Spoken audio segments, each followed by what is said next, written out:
there, welcome to another exciting edition of News Generation. My name is Faustina Safo, and coming up, we meet 24-year-old seamstress Rejoice, whose true dream is to further her education.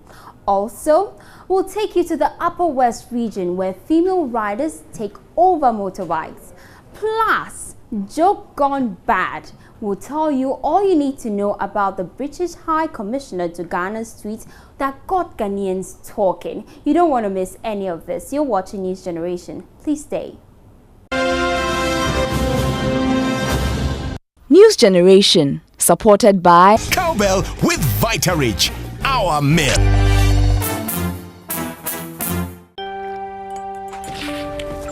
The Cowbell Vitarich formula has been stolen. Get it back at all costs.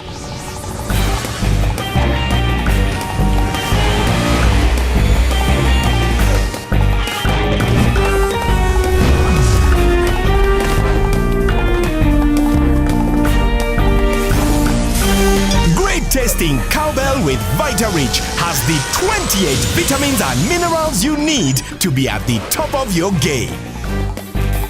Delicious, nutritious Cowbell with Vitarich, our milk.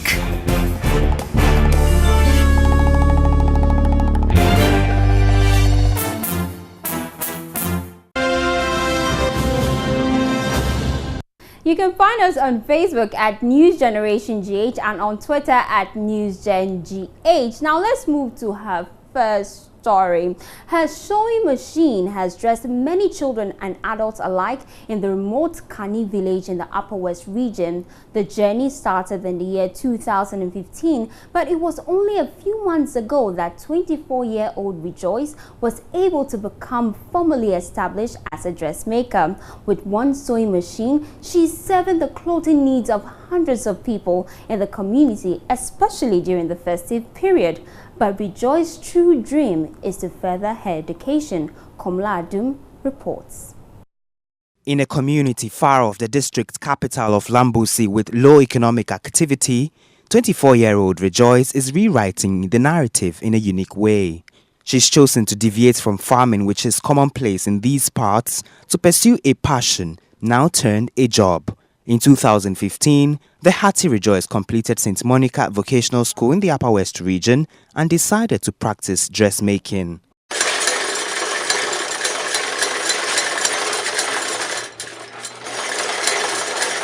With one sewing machine she acquired through the help of her father, she began sewing clothes for students and adults in the community until in July 2016, she rented a small room in the Kani market to formally establish a sewing enterprise. Rejoice tells me it's not been easy doing business in the community thought to have many impoverished families, with quite a number of them living with one form of disability or another. But she's able to get small contracts, which has sustained her work up until this point. I'm from certain place, Sigri.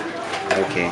So I work in here and we can go home. Oh, okay. But this month that I cannot go home. Despite this, she hopes to save enough money from dressmaking to enable her further her education. In her shop are lined an array of beautifully sewn clothes she made all by herself. Customers had placed special orders for the festive season, and some of these orders were yet to be collected. 7 months. Yes, 7 months.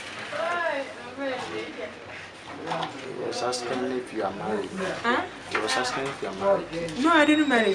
As low a fee as 5 Ghana cedis, villagers here can have a dress made for them with their own fabric. It will, however, cost 10 Ghana cedis if she has to provide the fabric by herself. That notwithstanding, Rejoice says business is picking up. Check the cost that I used to buy the material and the cost that I would use to sew. So I would then sit down and calculate all. I noticed she was doing the sewing all by herself, so I asked why. Her response pointed to the fact that some of the young girls in the community are lazy and unwilling to go through the period of 3 years as apprentices. Because they didn't come. That's why I don't have. So you alone, you are doing all this work. Is it not too much work, plenty work? Yes, it's too much. But if the people didn't come, I cannot go to their house and tell them for the work. You're always working. If the ladies see that your work is somehow or is good to them, they will come.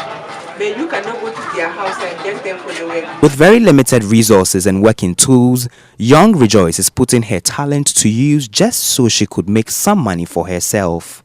She tells me getting another sewing machine, an iron, a pair of scissors, thread and some fabric will enhance her business. Challenges of self-employment are bearing their teeth at the young entrepreneur, but she appears unfazed. I need iron, scissors, thread, tape measure, and machine. Okay. It's only one machine that I have. Yes, and if I get material too. Unlike many parts of the three northern regions where young girls are sometimes forced into marriage, the story at Kani is different. Rejoice is not under any pressure from her family to get married. For her, marriage is secondary as far as her education is concerned. Elsewhere in the Kani community with a population of about 7,000, 15-year-old Fati, a primary 5 pupil, takes time after school to herd her sick father's cattle. Through an interpreter, she tells us she's been doing this jointly with her half-sister since their father took ill some 5 years ago.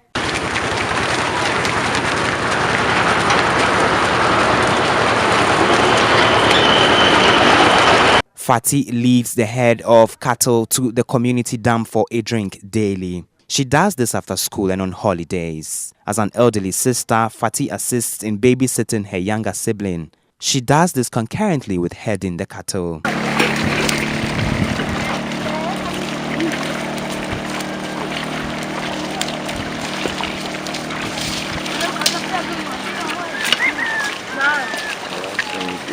The shy-looking Fati, who spoke very little, says that's the little she could do to help her family, who also own a vast land. Other women here in Kani have found themselves one form of activity or another to generate income to support their households. But it is still the men who have the land, credits and farm machinery as well as the decision makers in this part of the Upper West region. Given the lack of affirmative action by the state to boost female participation in rural areas, several civil society organizations and international aid agencies have been working to foster local development with a gender perspective.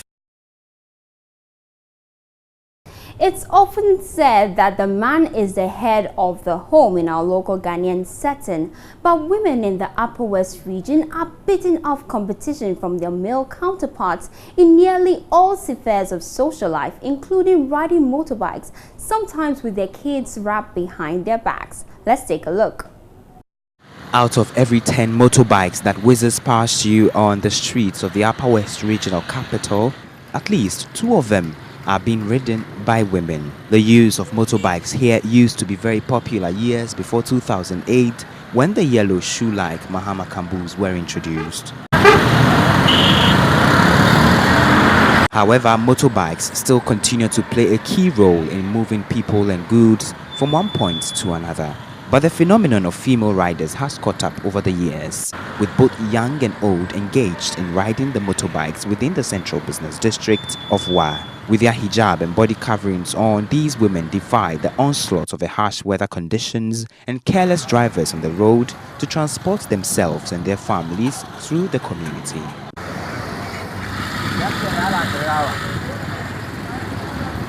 But, like a way of life, women here are brave and daring. It is common to be bypassed by a pregnant woman riding her bike or a nursing mother taking the next curve with her motorbike.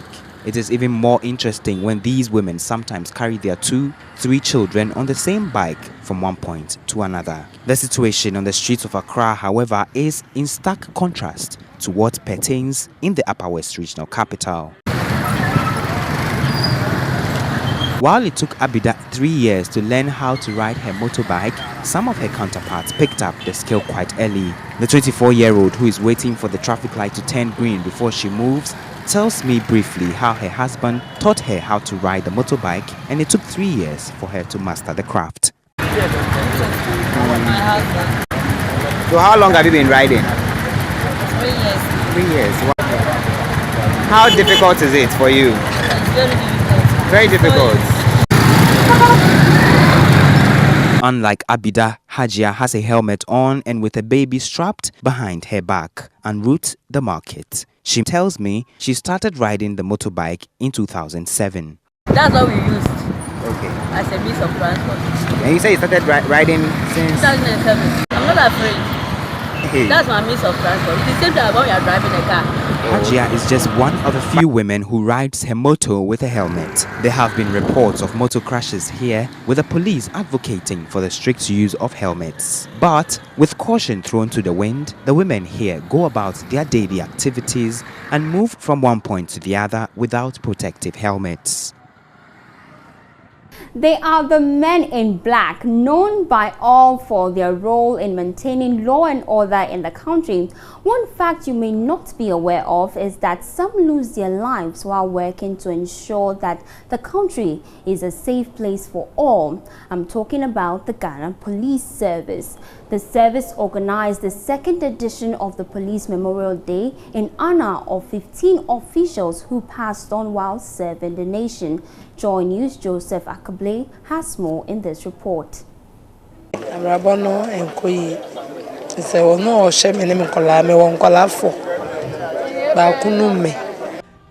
was Erica Lumo, mother of 4, whose husband, one Corporal Humphrey, is one of the 15 honored on this day.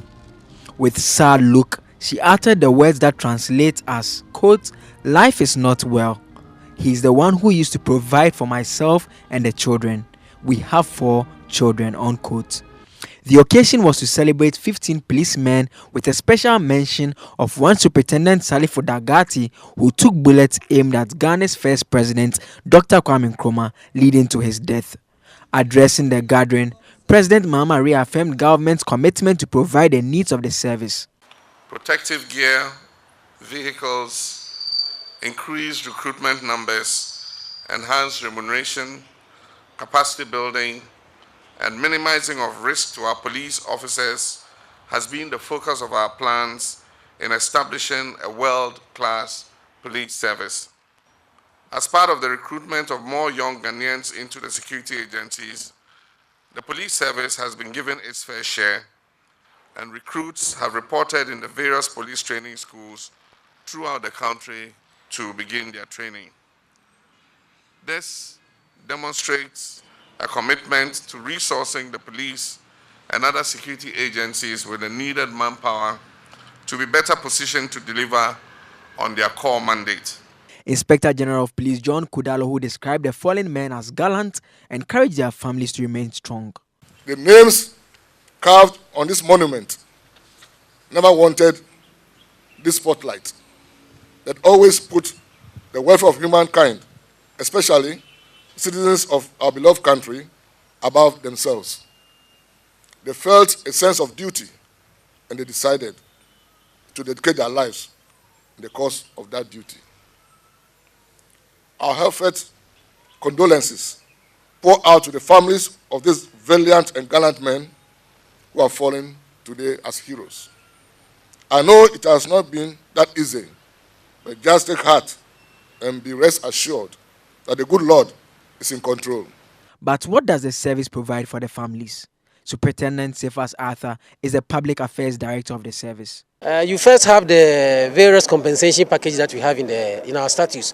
The workman compensation, which is paid to every police officer who sustains injury or sustains a permanent injury, maiming, or dies in the course of performing duty. You are paid workman's compensation. That is determined by the government or determined by the state. Then you are also given full military burial. Is that occasionally some of these people, a selected number of them, are also honored posthumously. The Memorial Day, which is commemorated on the 3rd Friday of November, delayed this year to enable the president partake. Well, here's a roundup of other stories making headlines in local news round. President-elect Nana Addo Dankwa Akufo-Addo says the New Patriotic Party will continue to tighten the friendship it has with the people of Krobo. According to him, the Krobos made history in the just-ended December 7 polls, hence his government will return the kind gesture. The NPP for the first time won a parliamentary seat in Krobo. Addressing the chiefs and people of the area on his nationwide thank you tour, Nana Addo assured Krobos he will fulfill all campaign promises made, especially the One District, One Factory campaign promise. Kono of Manya Krobo, Nene Sakite II, congratulated Nana Akufo-Addo for his victory and pledged their full support for his government. He then called on the president-elect to create additional districts in the Krobo area to accelerate development. Owner of the Obenfa Hospital at Weija near Akwa, Dr. Dominic Ando, has been questioned by police on Wednesday following accusations by the Ghana Medical and Dental Council that he is not a certified surgeon and is practicing his profession illegally. Dr. Ando became infamous following reports by Joy News' Seth Kwame Boateng and Manasseh Azuri Awini about failed surgeries at his hospital in Weija.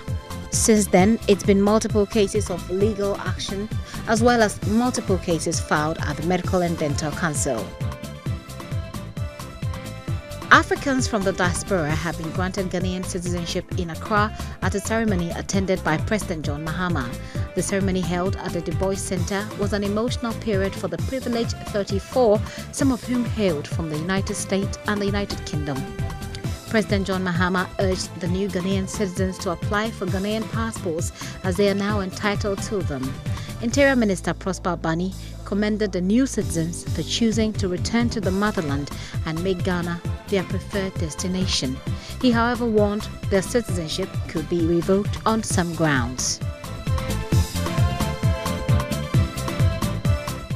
We're taking this quick break, and when we come back, we'll tell you about the British High Commissioner to Ghana, John Benjamin. News Generation, supported by Cowbell with Vitarich, our milk.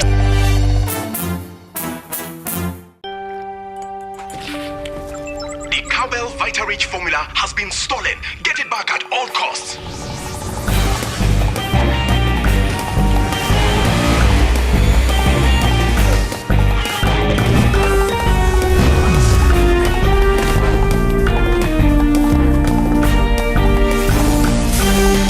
Tasting Cowbell with Vitarich has the 28 vitamins and minerals you need to be at the top of your game. Delicious, nutritious Cowbell with Vitarich, our milk.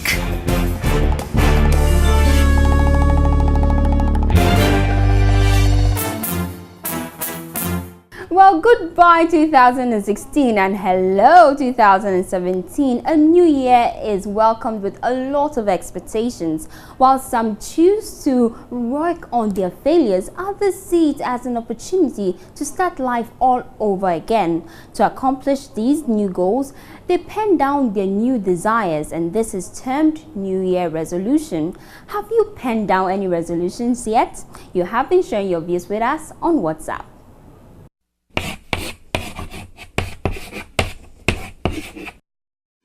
A New Year resolution has to do with your plans that will aid in spiritual growth as well as physical growth for the upcoming year. And for me personally, I don't have a New Year resolution because I think it should be an everyday resolution and not just a New Year resolution. Because when you make it a year resolution, as the year gets to an end, you realize that you put more pressure on yourself. But when you make it a daily resolution, then you are able to live up to it. New Year resolutions for me are the plans or the decisions we make for the following year or the year to come. And my New Year resolution is to learn hard next term and then pass my WASSCE and go to the university. A New Year resolution is a promise sort of to help you get better in the coming year. Yeah, and personally, I've not made any New Year resolution yet. New Year resolution is when you come up with ideas to improve your character in the next coming year. And my resolution is to be in the first 3 next year's examination.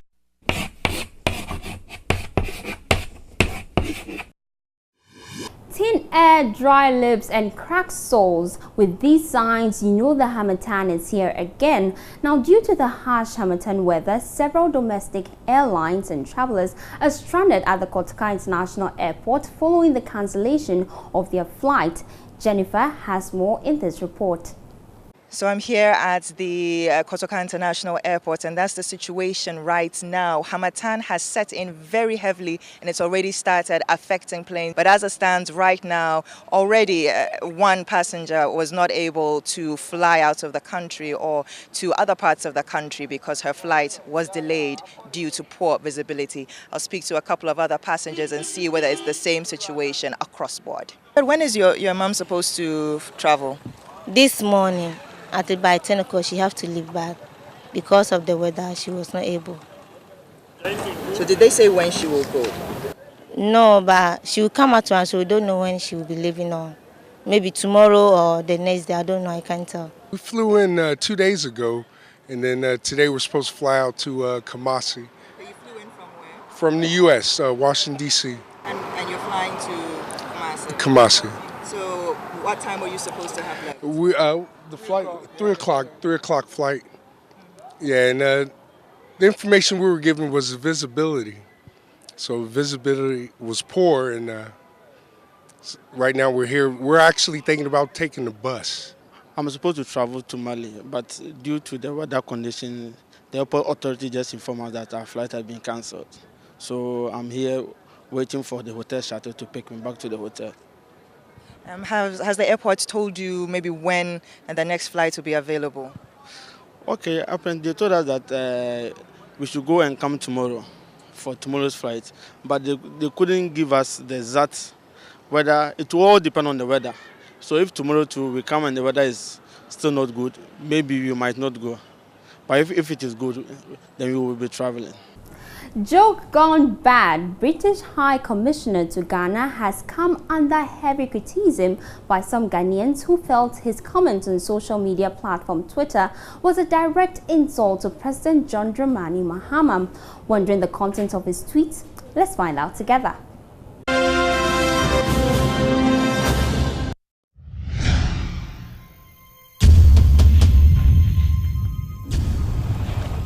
The British High Commissioner to Ghana has come under intense criticism from furious Ghanaians over a joke gone wrong. His Excellency John Benjamin on social networking platform Twitter wrote on Tuesday, quote, "Oh, that nasty air outside all of a sudden. Did someone inaugurate the Harmattan already?" Many Ghanaians saw the post as an attempt to mock outgoing President John Dramani Mahama, whom Ghanaians have teased as excessively commissioning many projects in the last days of his tenure. The High Commissioner was thus attacked for having made a joke in a bad taste and one that could have diplomatic repercussions. However, when confronted by multimedia sports journalist Gary Al-Smith, Mr. Benjamin claimed the tweet was not in any way meant to ridicule President John Mahama. He tweeted, "Sorry, Gary, that's not a correct assertion. I have huge respect for President JDM Mahama, having worked closely with him on several issues." John Benjamin is the 18th British High Commissioner to Ghana. He assumed office in 2014 and will see his tenure end by the first quarter of next year. There's more news in International News Round. Let's take a look. Democratic Republic of Congo sentenced political opposition leader Frank Diongo to 5 years in prison. The court found Frank Diongo, president of the opposition MLP party, guilty of illegally detaining 3 soldiers during violent protests last week in the capital Kinshasa that killed dozens. Georges Campebia, a lawyer and human rights advocate who attended the trial, in an interview said Diongo was not able to defend himself because of failing health and called the decision, quote, totally political. The government has, however, denied that the prosecution is politically motivated. The verdict comes as representatives of President Joseph Kabila's ruling coalition and the country's main opposition bloc say they are close to reaching an agreement under which Kabila would step down by the end of 2017 after an election to choose a successor. Senior Muslim cleric has rejected a new gender equality bill which proposes that women and men inherit an equal share. The Sultan of Sokoto, Mohammed Saad Abu Bakr, said Muslims would not accept the violation of Islamic law guaranteeing men a greater share. Nigeria's main Christian body has welcomed the bill, saying its religion permitted equal inheritance. Activists have pushed for the bill to end discrimination against women.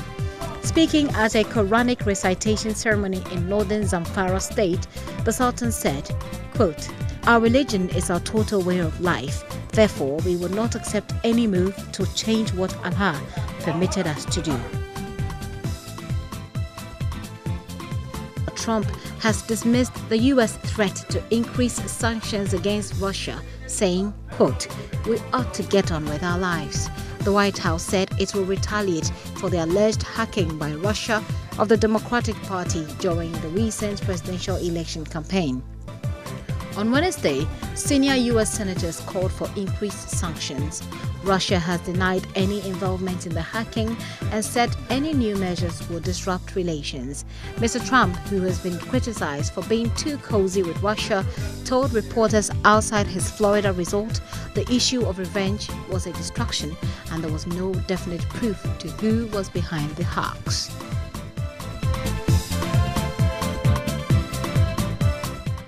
Well, unfortunately, we have to go. But remember, you're never too old to set a new goal and you're never too young to dream. News Generation team is wishing you a very wonderful new year. Get all your expectations penned down and ensure that you fulfill them in this year. From us here, bye-bye. News Generation, supported by Cowbell with Vitarich, our milk.